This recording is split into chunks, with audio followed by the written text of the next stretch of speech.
Hi, Master Dan Segar for Warrior Scholar TV. Welcome back to another episode. I'd like to share with you one of my favorite stories. And it goes like this. There was this gentleman, he was going to a business trip in Korea, and his daughter wanted to bring her back a souvenir.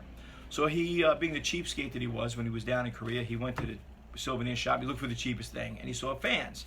And it was two boxes. It said 50-cent fans and dollar fans.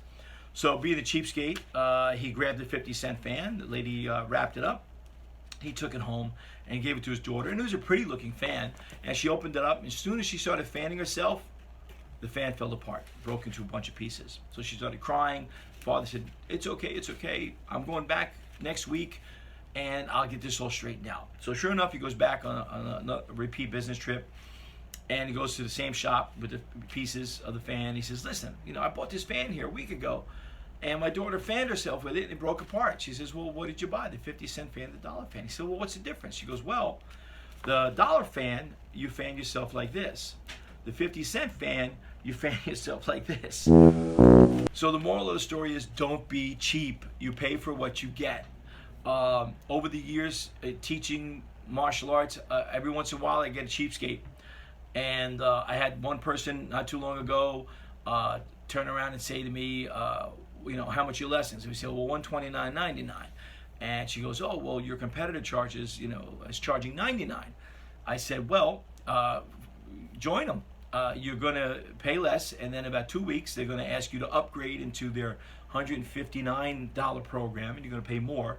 And on top of that, they're not as good as us, so you're not going to get as good instruction from us. And third, we're the oldest school in the United States. We were opened up in 1968. I'm teaching second generation students.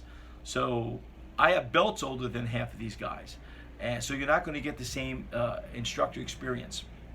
Of course, being cheapskate, she did it. And a couple months later, showed up on my doorstep. And about 3-4 months later, child didn't know anything. Had no basic skills. She wound up paying a lot more money per month. I think it was close to $200.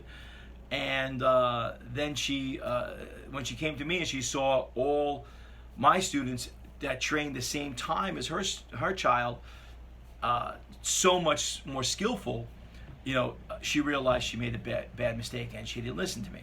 So you pay for what you get. Don't be cheap. It's more expensive when you're cheap, because you have to do it over again. You buy a cheap tire and then it runs out on you and blows on you. Then you got to wind up buying a better tire anyway. So now you're on the hook for that tire and the cheap tire price. And that goes with everything. You buy a cheap TV, the TV blows. 3 years later, you got to buy another TV, and now you're on the hook for the price of that TV and the TV you should have gotten in the first place. So don't be cheap. Get yourself always good quality. You deserve it. And I'll see you in the next episode.